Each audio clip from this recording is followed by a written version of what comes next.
Oh boy, a whole lot of tidbits to get through, mostly Marvel.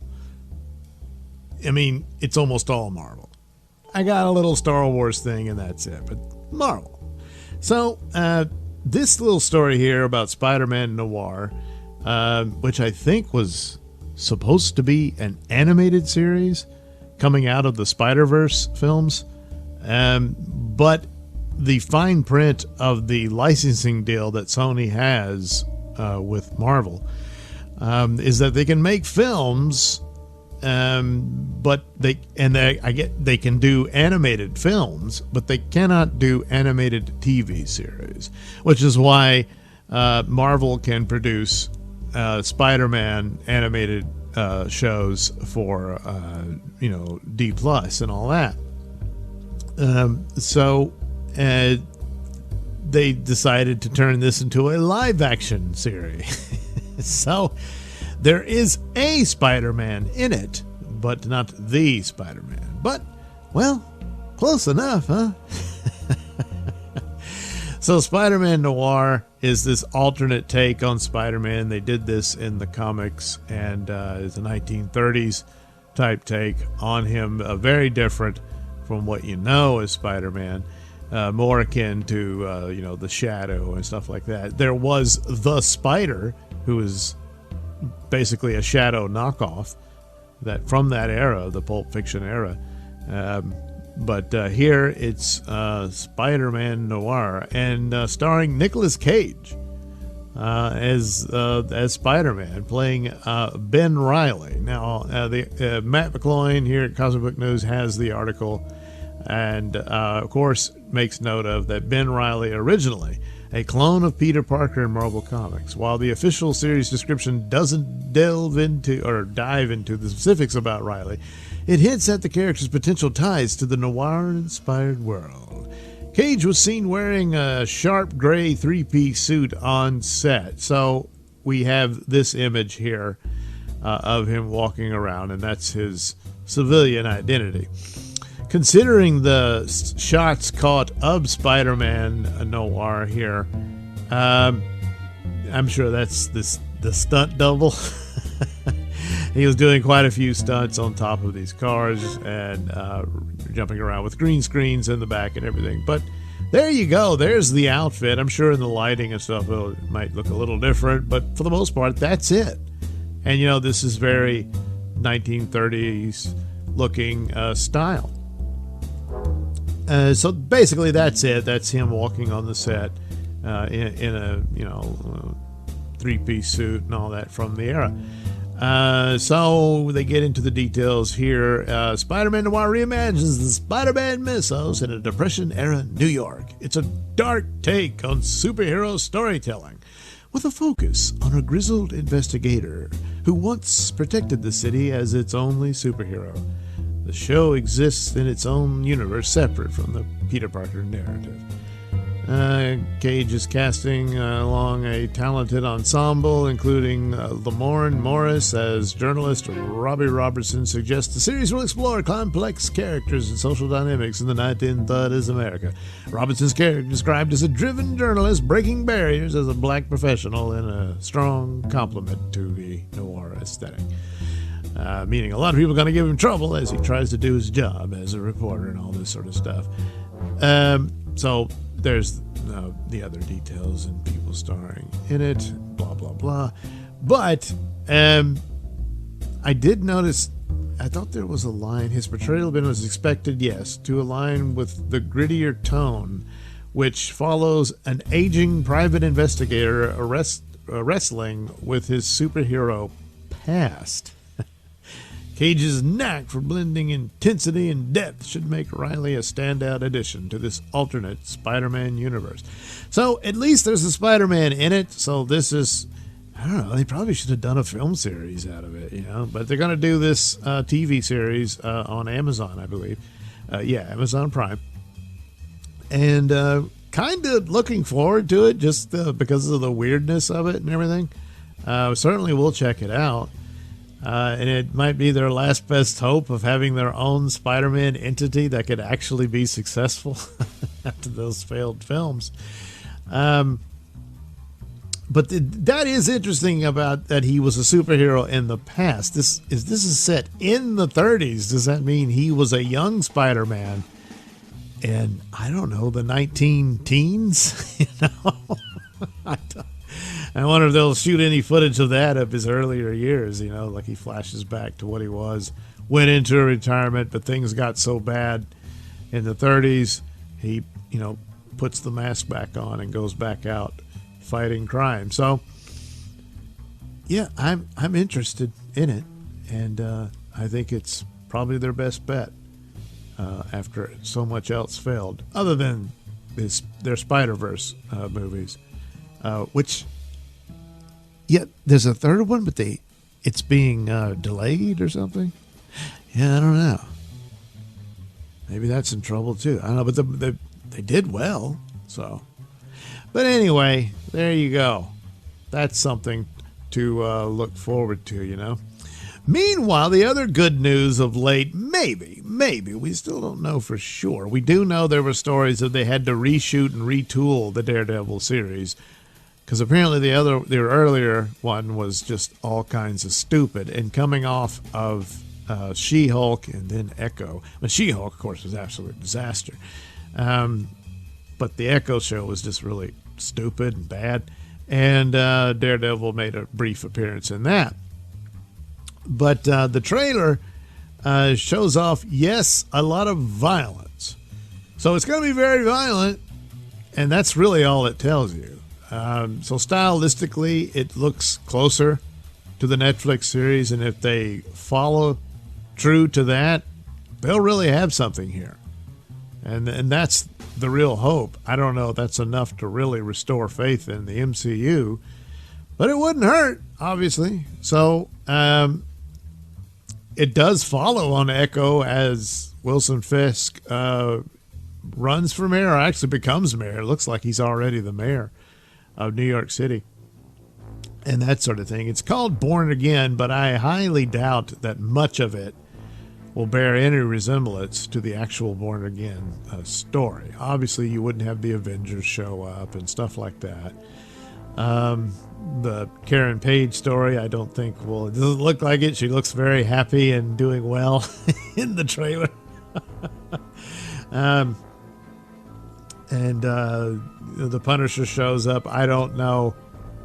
I doubt that they'll use the character Nuke to go after Daredevil and that sort of thing. And I don't know. I mean, in a lot of ways, it might be a cheaper narrative to follow because Daredevil gets taken down so bad by Kingpin that he's not really Daredevil through most of the story. So it would have been one of these where it's his struggle to climb back, being left with nothing, and that sort of thing.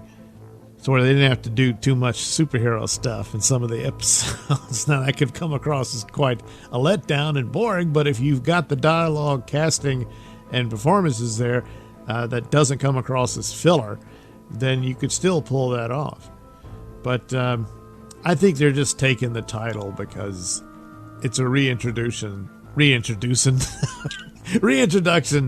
of this version of Daredevil. They probably would have recast it and everything and made him a goofy, stupid Marvel character, but those two, especially the first two seasons of the Netflix series, is the best damn superhero show out of them all.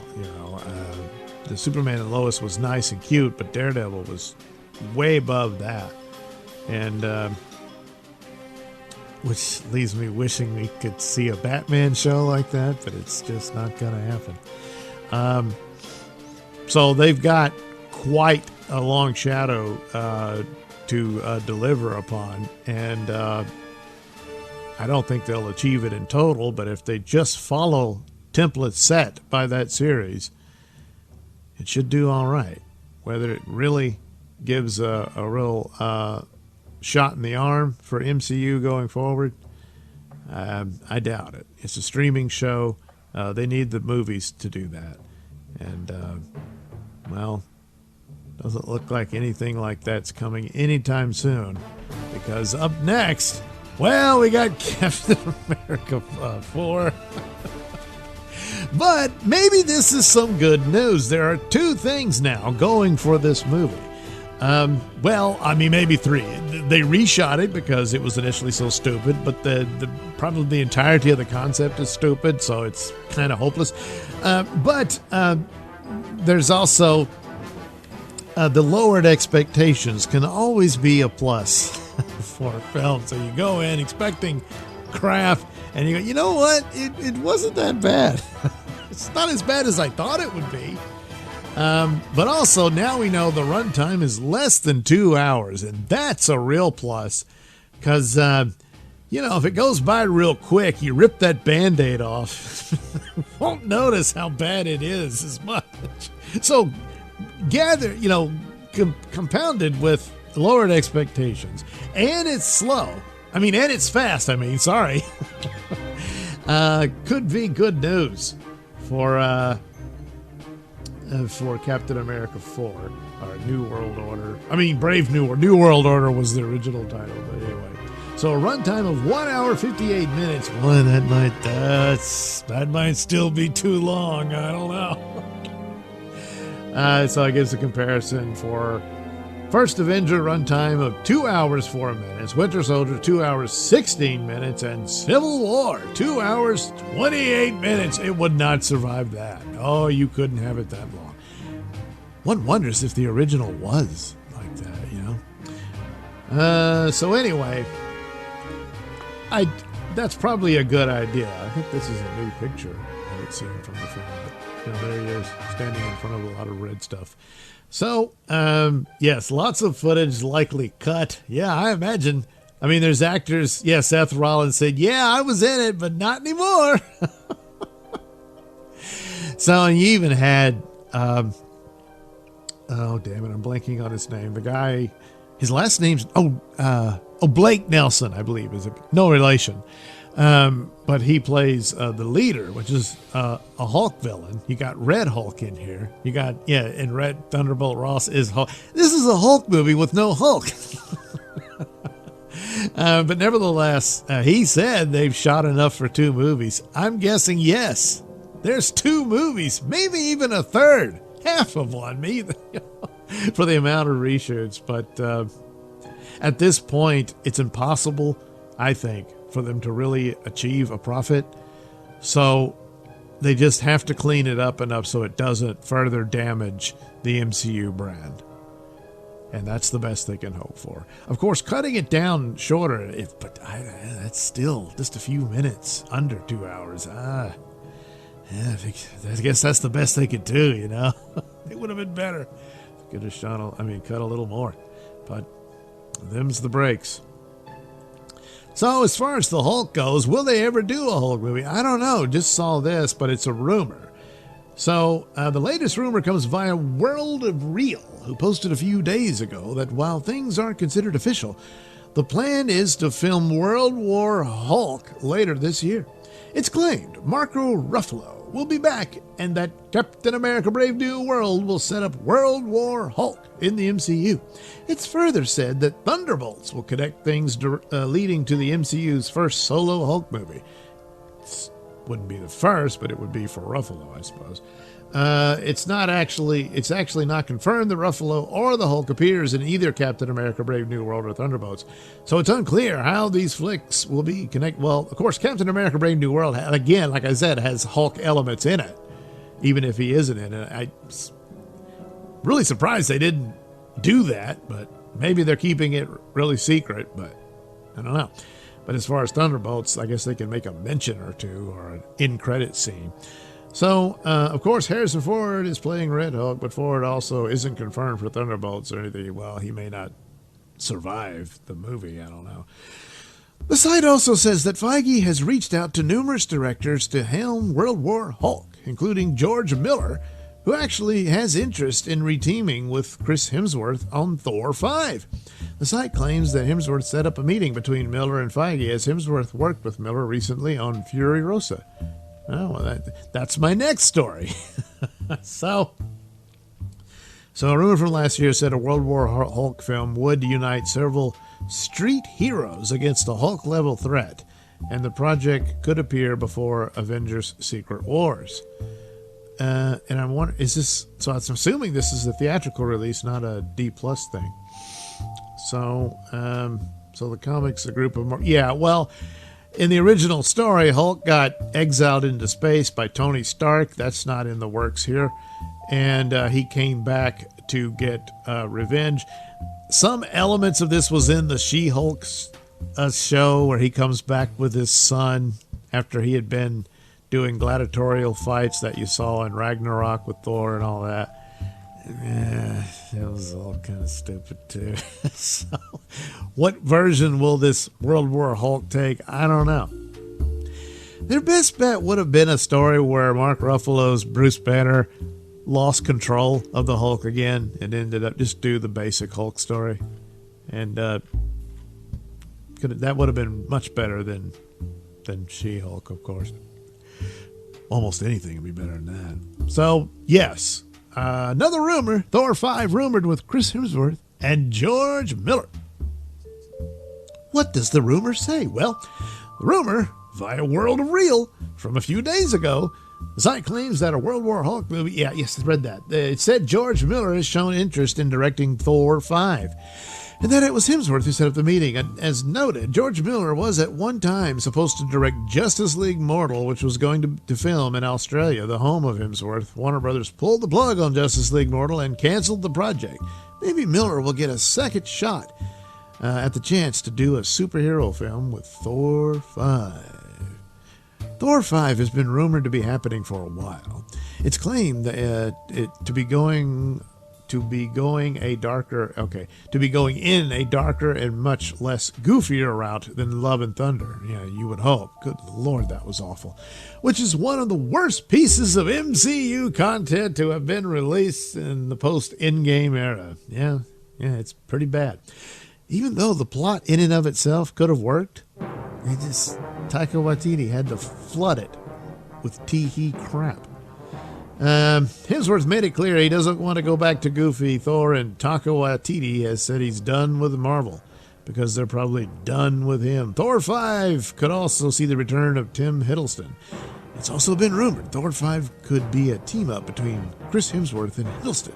Following the second season of Loki, it seemed as if Hiddleston was done with Loki, but true to his trickster ways, Hiddleston said he is keeping the door open for a return. He's going to be back, and with the whole multiverse stuff they got set up for Secret Wars, I don't see how you do that without him, considering how that series ended, So recently saw the big news that Robert Downey Jr. is returning to MCU, along with the Russo brothers. It's claimed Chris Evans is also back, along with Haley Atwell. It's also rumored Scarlett Johansson will be back at Marvel. Why not get the whole band back together for the first Avengers movie? Yeah, that seems to be the plan. So there's probably a lot of truth to this.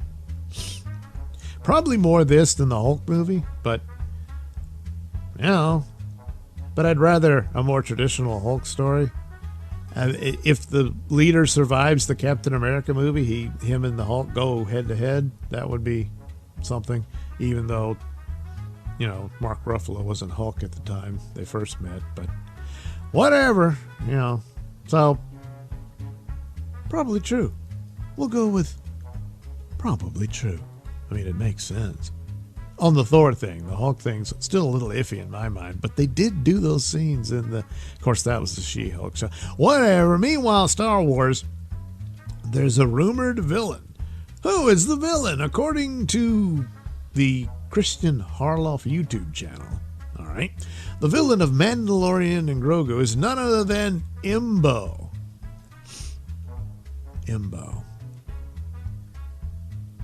I didn't see all the cartoons, so I'm unfamiliar.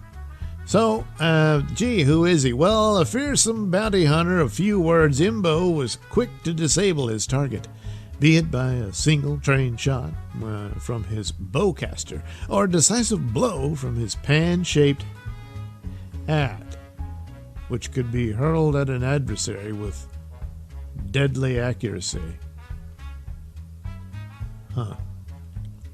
The hat also doubled as a shield when the Kaiuso directly charged his target head first.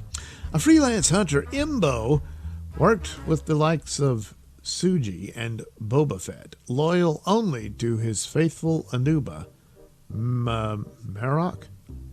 Okay, well, the character first appeared in Dave Filoni's Clone Wars animated series in the Bounty Hunters episode back in 2010, featuring 4 bounty hunters. They confront Anakin, Ahsoka, and Obi-Wan, but a village elder talks them down. Come on, be a nice guy. Well, okay, but later on, it won't be. So the YouTuber says Dave Filoni will return to voice Imbo. Okay, this is probably a done deal for the Mandalorian and Grogu movie, and that Imbo is basically the big bad in the story. It's claimed that Imbo and Mando are going after Rada the Hutt, the son of Jabba the Hutt. It said Imbo is trying to kill him while Mando is trying to rescue him. Of course, that's what he does now. It was previously announced Jeremy Allen White is voicing Rada the Hutt. How it might connect, we can guess Rada the Hutt is likely being hunted, which has to do with the power struggle on Tatooine. Which could have been a really cool plot for the Boba Fett series. They didn't do that. Last we heard of Jabba the Hutt was in the book of Boba Fett, where it was learned that following the death of Jabba in Return of the Jedi, it had left a power vacuum on Tatooine. Yeah. The series saw two of Jabba's cousins make a play for power, but they were defeated by Boba Fett and Fennec Shand. What a missed opportunity all that was. So, in the Clone Wars, Rada the Hutt, wasn't he like a baby in that one? But that was, but during the Clone Wars. So he's all grown up now, but he's going to need help. And, I don't know, Mando ends up becoming his bodyguard, and Himbo wants to kill him. So there you go. There's the plot. Probably true, especially since Dave Filoni gets to do the voice. He's probably going to want that in there. So there you go. Makes sense. Probably what it is. And probably the only Star Wars movie that's going to see the light of day anytime soon. And if it flops, that's it. Yeah. Even if it does well, this movie isn't going to save Star Wars. It's just too bad. So finally, in the comic book world, here's a little something. You see, Superman was almost starting to get a little good in the comics. It was going great, and then they brought in Brian Michael Bendis, and he basically destroyed it, and then it was so bad. Ruined a great run. And now it's clawing its way back, and here comes Dan Slott. Because I guess Marvel didn't have anything for him anymore. That's all there is to say. So the story kicks off when a massive extinction-level kryptonite asteroid showers Superman's greatest weakness down upon the Earth, creating an arms race for the new most valuable resource on the planet, Green K. The greater availability of kryptonite in the DC universe changes the balance of power in the criminal empires of Metropolis and across the globe. Intergang, under new leadership, is on the rise, with practically all their foot soldiers carrying at least one clip of kryptonite bullets on them. The asteroid left massive kryptonite deposits to be mined, and it houses unlimited horrors yet to be unpacked. To survive, Superman will need to forge new alliances, new tech, and new tactics if he hopes to carry on his quests for truth, justice.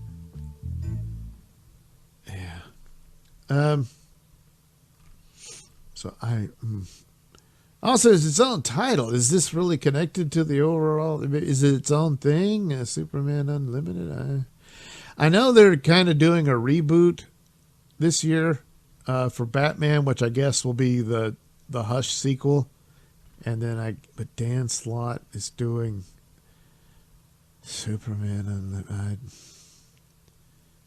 Well, maybe he could learn from Mark Waid and just use his skill to write and not let anything else. But then again, Mark Waid announced he probably can't write superheroes anymore because he no longer believes in humanity since Trump got reelected. And Dan Slott can't be too far from that. But you got bills to pay. I don't know. And the best thing would have been if they'd given Jerry Adams a shot at Superman. That would have been cool. But it's not going to happen. I'm sorry to end on a sour note, but, well, it is what it is.